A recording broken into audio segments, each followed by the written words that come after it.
Nagbanta ang Iran na isasara ang Strait of Hormuz, isa sa pinakamahalagang shipping route ng langis sa mundo. Posible itong magdulot ng global energy crisis. Paano maapektuhan ang presyo ng langis sa Pilipinas? Narito ang report ni MJ Mondihar.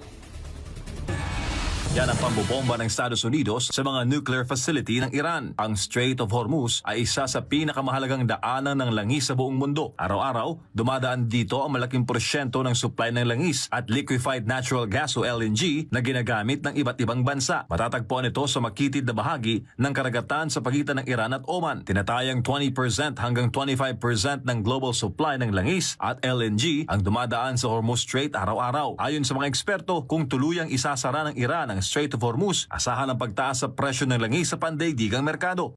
The door for diplomacy should be always keep open, but this is not the case right now.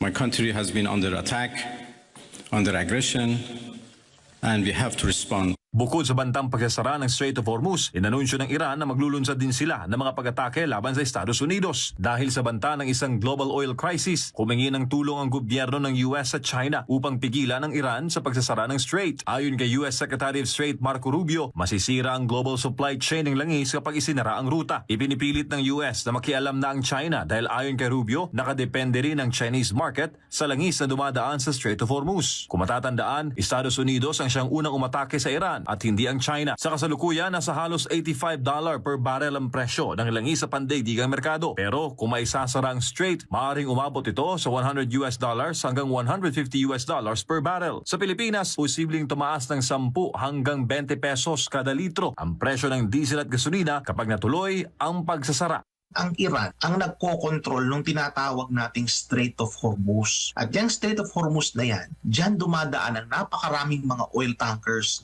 galing sa Qatar, galing sa Kuwait, galing sa Iraq, galing sa Saudi Arabia. Dyan dumadaan yan. At kapag sinara yan, walang dadaan ng iba yung mga tankers na nagdadala niyang produktong petrolyo sa ibang mga bansa, kabilang na ang Pilipinas. Para sa Diyos sa Pilipinas kung mahal, MJ Mondihar, SMNI News.